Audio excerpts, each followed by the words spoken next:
Good morning students. आज हम तुम कब जाओगे अतिथि के जो लास्ट के दो पेज रहते थे उनको हम पढ़ेंगे। तो मैंने इसको पार्ट 2 नाम दिया है। इससे पहले हमने पार्ट 1 पढ़ा, यानी कि पहले जो दो पेज पढ़े थे, सर जोशी जी के बारे में पढ़ा था वो था। लेकिन अब हम पहले पिछला जो पार्ट 1 में हमने पढ़ा उसके बारे में थोड़ा बहुत मैं आपको याद दिला देती हूँ। बेटा, इस पाठ को पढ़ने से सबसे पहले, में समझने से पहले आपको इसकी रीडिंग करनी जरूरी है, इसके शब्दार्थ याद करने जरूरी हैं। ठीक है बेटा, अब मैं आपको याद दिलाती हूँ कि पहले पार्ट में मैंने आपको क्या पढ़ाया था।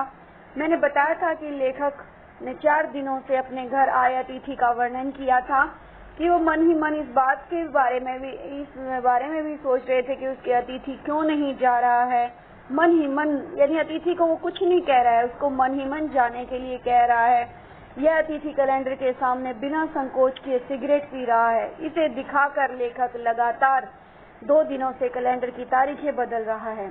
आज इसे यहाँ आए 4 दिन हो गए हैं, पर यह जाने का नाम ही नहीं ले रहा और न ही इसके जाने की संभावना दिख रही है। यह उसके घर में अपने चरण रूपी कमलों की छाप छोड़ चुका है। इसने गहरा निजी संबंध स्थापित कर लिया है, यानी कि वो यहाँ पर बहुत ही कई दिनों से रह रहा है और अपनेपन की भावना उसके अंदर आ गई है, यानी कि जाने का नाम नहीं ले रहा है। उसके यहाँ रहने पर जो है लेखक का बटवा भी कांप उठा था, यानी कि यहाँ पर उसका खर्चा जो बढ़ता जा रहा था। उसकी पत्नी ने भी उसके अतिथि के आने पर बड़े आदर से उसका स्वागत किया था। उसने रात के भोजन को डिनर में परिवर्तित किया था, जहाँ तक कि उसने दोपहर के भोजन को लंच में बदल दिया था। रात में उसको सिनेमा भी दिखाई थी कि हो सकता है कि वो आज इतना उसकी आवभगत होने के बाद वो अपने घर चला जाएगा, लेकिन इस पर भी वो नहीं जाता है। तो पति पत्नी जो है मन महसूस कर रह जाते हैं। इस तरह से बेटा तीसरे दिन भी प्रातःकाल अतिथि, तीसरे दिन क्या होता है कि तीसरे दिन जो अतिथि है उसने लेखक से कहा कि वो धोबी को अपने कपड़े देना चाहता है। यह सुन करके उसकी पत्नी और उसके जो सर जोशी जी हैं बड़े खुश होता है, जी को बहुत दुख होता है, क्योंकि उन्हें लगा कि वो अभी नहीं जाएगा। हमने यहाँ तक के पेज पढ़े थे, हमने यहाँ तक का पाठ पढ़ा था। बेटा ये एक व्यंग्य लेख है, इसमें लेखक ने हमें बताना चाहा है कि हमें किसी के घर ज्यादा समय तक नहीं रुकना चाहिए। अतिथि जो वो होता है जो किसी को पहले, यानी जिसके घर जाना होता है उसको पहले इन्फॉर्म किया जाए और थोड़े समय के लिए उनके घर जाना चाहिए। ये सब बताया गया है इसमें। अभी हम आगे पढ़ने जा रहे हैं।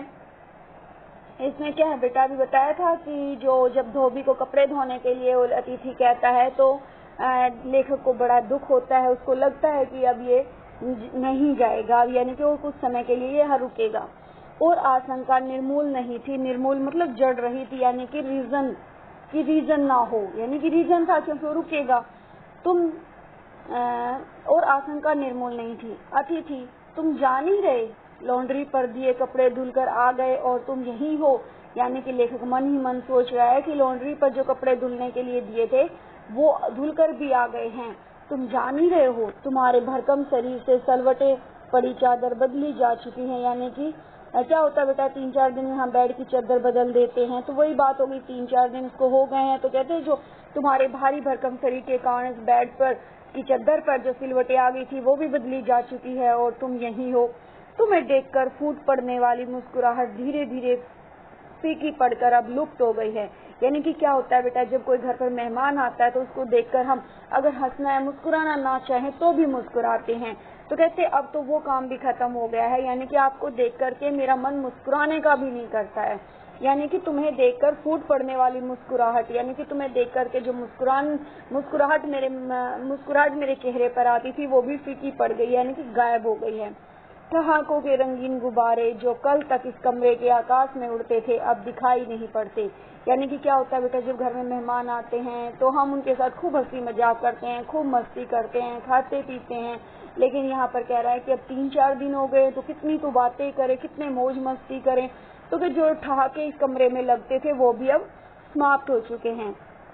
बातचीत की उछलती हुई गेंद चर्चा के क्षेत्र के सभी कोनों से ठप्पे खाकर फिर सेंटर में आकर चुप पड़ी है। यानी कि बातचीत की उछलती हुई गेंद का अर्थ है कि बात कहीं की कहीं कर देना, यानी कि अपने यहाँ तक कि उन्होंने अपने स्कूल कॉलेज के दिनों की बातें, अपनी फैमिली के बारे में, अपनी नौकरी के बारे में, सारी ही तो बातें उन्होंने कर चुके वो, और अब उनके पास बातें करने के लिए कुछ नहीं है, तो उसके जो है चुपचाप बैठे हुए हैं। अब इसे न तुम हिला रहे हो ना मैं, यानी कि ना तुम्हारे पास बात करने के लिए है ना मेरे पास है। कल से मैं उपन्यास पढ़ रहा हूँ और तुम फिल्मी पत्रिका के पन्ने पलट रहे हो, यानी कि कल से मैं तो उपन्यास पढ़ रहा हूँ और तुम फिल्मी पत्रिका के यानी किसी भी मैगजीन के तुम पन्ने जो पलट रहे हो। शब्दों का लेन देन मिट गया, यानी कि बातचीत बंद हो गई और चर्चा के विषय चूक गए, यानी कि सारी बातें, सारी विषयों पर चर्चा हम कर चुके। परिवार, बच्चे, नौकरी, फिल्म, राजनीति, रिश्तेदारी, तबादले मतलब ट्रांसफर, पुराने दोस्त, परिवार नियोजन, महंगाई, साहित्य और यहाँ तक कि आंख मार मार कर अपने पुरानी प्रेमिकाओं का भी जिक्र कर लिया। यानी कि कहने की बात है, सभी की तो बातें हमने कर ली। अब एक चुप्पी है। सौहार्द या स्नेह, सौहार्द मतलब अंदर का जो मैत्री भाव, जो अपनेपन का भाव है। स्नेह मतलब धीरे धीरे बोरियत रूपांतरित हो रहा है, यानी बोरियत में बदल रहा है। रूपांतरित मतलब बदलना, यानी कि जो आपस में प्रेम भावना थी वो अब धीरे धीरे बोरियत में बदल रही है। भावनाएं गालियों का स्वरूप ग्रहण कर रही, यानी कि अब मन से गालियां ही निकल रही हैं कि हे अतिथि, तुम अपने घर क्यों नहीं जा रहे हो? पर तुम जा नहीं रहे। किसी अदृश्य गोंद से तुम्हारा व्यक्तित्व यहाँ चिपक गया है। अदृश्य गोंद मतलब जो दिखाई न देने वाली गोंद, यानी कहने का भाव है कि न जाने किस रीजन से तुम यहीं इसी घर में आके चिपक कर बैठ गए हो, तुम जाने का नाम नहीं ले रही। मैं इस भेद को सपरिवार नहीं समझ पा रहा हूँ, यानी कि तुम्हारी इस बात को मैं नहीं समझ पा रहा कि तुम क्यों नहीं जा रही। बार बार यह प्रश्न उठ रहा है, तुम कब जाओगे अतिथि, यानी बार बार मेरे मन में यही बात आ रही है, तुम कब जाओगे मेहमान। कल पत्नी ने धीरे से पूछा था, कब तक टिकेंगे ये? मैंने कंधा उचका दिया, क्या कह सकता हूँ। मैं तो आज खिचड़ी बना रही हूँ, हल्की रहेगी। यानी कि यहाँ पर कल पत्नी ने पूछा कि आपके दोस्त कब जाएंगे, तो मैंने कंधे उचका करके कह दिया क्या पता कब जाएंगे। तो वो कहती है मैं तो आज खिचड़ी बनाऊंगी, हल्की रहेगी। अर्थात बेटा क्या होता है कि घर में जब हम अपना अपना परिवार होता है तो हम हल्का फुल्का भी बना लेते हैं। कभी खिचड़ी बना ली, कभी चावल बना लिए, कभी अच्छी सब्जियां भी बना ली, कभी एक बार चटनी भी बना ली। तो वही बात हो गई बेटा यहाँ पर कि अब उस मेहमान को तो इन्होंने अच्छा खाना 3-4 दिन से लगातार दे रहे थे, तो अब ये तंग भी आ गए थे, इनकी महंगाई, इनका खर्चा भी बढ़ गया था। तो इसकी पत्नी ने कहा ये जाए ना जाए, मैं तो आज खिचड़ी बनाऊंगी। पति कहते हैं यानी कि सर जोशी जी कहते बनाओ। सत्कार की उष्मा समाप्त हो रही थी। सत्कार मतलब मेहमान नवाजी की, उष्मा मतलब गर्मी, यानी कि अब वो बात नहीं थी कि वो शाही पनीर बनाए या रायता बनाए या 2-2 3-3 सब्जियां बनाए, वो नहीं था। डिनर से चले थे, खिचड़ी पर आ गए, यानी कि उन्होंने जब वो आए थे तो उन्होंने रात के खाने को डिनर में परिवर्तित कर दिया था, अर्थात बहुत ही अच्छा भोजन उसको खिलाया था, लेकिन अब वो वहां से खिचड़ी पर आ गए थे। अब भी अगर तुम अपने बिस्तर को गोलाकार रूप नहीं प्रदान करते तो हमें उपवास तक जाना होगा। यहाँ पर बेटा क्या बताया गया है कि बिस्तर को गोलाकार रूप देने का अर्थ है कि तुम अब भी अगर नहीं गए, बिस्तर को गोलाकार मतलब उठ जाना और उसको बंद कर देना, बिस्तर को समेट देना। तो कहते हैं अगर अब भी तुम अपने घर नहीं गए तो उपवास मतलब हम फास्ट रखना शुरू कर देंगे। पहले उन्होंने उसका खूब आओ भगत की, खूब अच्छा भोजन खिलाया। जब वो जाने का नाम नहीं लेता तो उन्होंने खिचड़ी बनानी शुरू कर दी, और अब ये कह रहे हैं कि अगर अब भी तुम नहीं गए तो हम फास्ट रखना शुरू कर देंगे, अर्थात तुम्हें कुछ भी खाने को नहीं देंगे। तुम्हारे मेरे संबंध एक संक्रमण के दौर से गुजर रहे हैं, यानी एक तरह की बीमारी। संक्रमण एक स्थिति एक अवस्था से दूसरी अवस्था में जाना, यानी कि अब पहले जो हमारे अंदर प्रेम की भावना थी वो समाप्त हो चुकी है। तुम्हारे जाने का यह चरम क्षण है, यानी चरम मतलब लास्ट पल है। तुम जाओ ना अतिथि, यानी कि सीमा हो गई, सारी हदें पार हो गई, तुम जाते क्यों नहीं? तुम्हें यहाँ अच्छा लग रहा है ना? मैं जानता हूँ दूसरों के यहाँ अच्छा लगता है। लेखक मन ही मन सोच रहे हैं कि तुम्हें हमारे यहाँ रहना अच्छा लगता है। मुझे पता है दूसरों के घर रहना अच्छा लगता है। अगर बस चलता तो सभी लोग दूसरों के यहाँ रहते, अगर सबका बस चल जाता तो सभी दूसरों के घर रहते, पर ऐसा नहीं हो सकता। अपने घर की महत्ता के गीत इसी कारण गाए गए हैं, यानी कि अपने घर को महान और अपने घर को अच्छा इसीलिए बताया गया है क्योंकि हम दूसरे के घर नहीं रह सकते। होम को इसी कारण स्वीट होम कहा गया है, यानी कि अपने घर को स्वीट होम इसीलिए कहा गया है कि उसमें हमारा मन रमता है, कि लोग दूसरे के होम की स्वीटनेस को काटने न दौड़े, यानी कि हमारे घर के खुशी को कोई ना काटे यानी समाप्त न करे। तुम्हें यहाँ अच्छा लग रहा है, पर सोचो प्रिय कि शराफत की कोई चीज होती है, शराफत भी कोई चीज होती है, और गेट आउट भी एक वाक्य है जो बोला जा सकता है। यानी कि अब तक शराफत की बात है कि भाई आप 4 दिन यहाँ रुक चुके हो, ये हमारी शराफत थी, हमने आपको रोके रखा और हमने आपको कुछ नहीं कहा। लेकिन अगर अब भी आप नहीं जाओगे तो गेट आउट भी एक वाक्य है, अर्थात हमें अब आपको गेट आउट कहना पड़ेगा। ये मन ही मन सोच रहे हैं सर जोशी जी। अपने खराटों से एक और रात गुंजायमान करने के बाद कल जो किरण तुम्हारे बिस्तर पर आएगी वह तुम्हारे यहाँ आगमन के 5वां सूर्य की परिचित किरण होगी। यहाँ पर कहता है कि अगर एक और रात तुम यहाँ सोते हो, गुंजायमान करना मतलब रात के समय वो जो अतिथि थे वो खराटे लेते थे, तो उसके बाद जब तुम सुबह उठोगे तो सूर्य की जो पहली किरण तुम्हारे बिस्तर पर आएगी, अर्थात सुबह सुबह तुम जाने के लिए तैयार हो जाओगे। यानी कि तुम्हें यहाँ आने को 5वां दिन हो जाएगा और अब आपको जाना ही पड़ेगा। आशा है वह तुम्हें चूमेगी और तुम घर लौटने का सम्मान पूर्ण निर्णय ले लोगे। अर्थात मेरे मन में यह आशा है कि हो सकता है कि इस रात सोने के बाद जब तुम सुबह उठोगे तो 5वां दिन हो जाएगा और तुम शायद 5वें दिन अपने घर जाने का निर्णय लो। मेरी सहनशीलता की अंतिम सुबह होगी, यानी कि मेरी जो सहनशीलता थी आपको यहाँ हमारे घर रखने की जो सहनशीलता थी वो समाप्त हो चुकी है। इसके बाद मैं स्टैंड नहीं कर सकूंगा और लड़खड़ा जाऊंगा। मेरे अतिथि, मैं जानता हूँ कि अतिथि देवता होता है, पर आखिर मैं भी मनुष्य हूँ। मैं कोई तुम्हारी तरह देवता नहीं। एक देवता और एक मनुष्य अधिक देर तक साथ नहीं रहते। यहाँ पर बेटा बताया गया है कि अब मुझसे ये सहन नहीं होगा कि आप और एक दिन ज्यादा यहाँ रुको। एक अतिथि देवता होता है। क्या होता है बेटा, हमारी भारतीय संस्कृति में जो मेहमान होता है उसको हम देवता मानकर पूजते हैं। तो क्या अतिथि देवता होता है, पर आखिर मैं भी मनुष्य हूँ। यानी कि तुम तो देवता हो लेकिन मैं तो एक मनुष्य हूँ ना, पर कोई तुम्हारी तरह मैं कोई तुम्हारी तरह देवता नहीं, यानी कि जो महान काम करे। एक देवता और एक मनुष्य अधिक देर तक साथ नहीं रहते, यानी कि देवता और मनुष्य का साथ जो है लंबे समय तक नहीं होता। देवता दर्शन देकर लौट जाते हैं, तुम लौट जाओ अतिथि, इसी में तुम्हारा देवता सुरक्षित रहेगा। यह मनुष्य अपनी वाली पर उतरे उससे पूर्व तुम लौट जाओ। यानी कि हे, अपने वाली पर आने का मतलब है कि तुम अपने वाली पर आने का मतलब है बेटा कि जो सर जोशी जी हैं वो उसको बाहर जाने के लिए कहें, यानी गेट आउट कहें। उफ, तुम कब जाओगे अतिथि, कि हे अतिथि तुम कब जाओगे। इस पूरे पाठ में लेखक जो है ये कहता है कि भाई जो एक मेहमान होता है उसको एक तो किसी के घर जब हम जाते हैं तो उसको इन्फॉर्म करके जाना चाहिए। उनसे फोन पे बात करो कि भाई आप घर पे हैं या नहीं हैं, और हैं तो आपको कोई काम तो नहीं है, मैं आपको डिस्टर्ब तो नहीं कर रहा हूँ। अगर वो फ्री है तो हम उनके पास थोड़े समय के लिए या एक दिन के लिए जा सकते हैं। लेकिन लंबे समय तक आप देखते हो अगर हमारे घर में भी कोई आ जाता है तो हम खुद परेशान हो जाते हैं, क्योंकि हम फॉर्मल तरीके से रहना पड़ता है। लेकिन जब हम नहीं जो हमारे घर में सिर्फ फैमिली मेंबर्स होते हैं तो इनफॉर्मल हम कपड़े भी पहन लेते हैं, कैसे भी हम घर में खाना भी कैसा ही खा लेते हैं, कैसी ही बातें कर लेते हैं।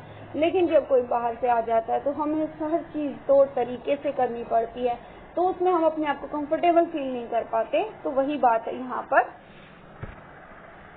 जो पूरा जो पाठ है यहाँ पर सर जोशी जी ने ऐसे व्यक्तियों की जमकर खबर ली है जो बिना कोई पूर्व सूचना दिए अपने किसी रिश्तेदार या दोस्त के घर चले जाते हैं और वहां के वापस आने का नाम भी नहीं लेते। अब बेटा क्वेश्चन आंसर, मौखिक क्वेश्चन आंसर मैंने लास्ट वीडियो में करवाए थे। अब है बेटा लेखक अतिथि को कैसी विदाई देना चाहता था। हमने पढ़ा था लेखक अतिथि को भावभीनी, यानी कि वो जाए तो हमें दुख हो, ऐसी विदाई देना चाहता था। लेकिन ऐसा संभव नहीं हो सका क्योंकि मेहमान घर से जाने का नाम ही नहीं ले रहा था। अब भाई अंदर ही अंदर कहीं मेरा बटवा कांप गया। बटवा कांपने का अर्थ है कि किसी के आने पर खर्चे का बढ़ जाना बटवा कांपने वाली बात हो जाती है, ठीक, क्योंकि इससे जो लेखक का जो है बजट गड़बड़ा गया था। अतिथि सदैव देवता नहीं होता, वह मानव और थोड़े अंशों में राक्षस भी हो सकता है। इसके बारे में क्या बेटा? एक पंक्ति के माध्यम से कहना चाहता है कि मेहमान कुछ ही समय के लिए उचित रहता है। अगर मेहमान अधिक दिनों तक किसी के घर में ठहरता है तो वह देवता नहीं, कुछ समय के पश्चात वह राक्षस कहलाने लगता है।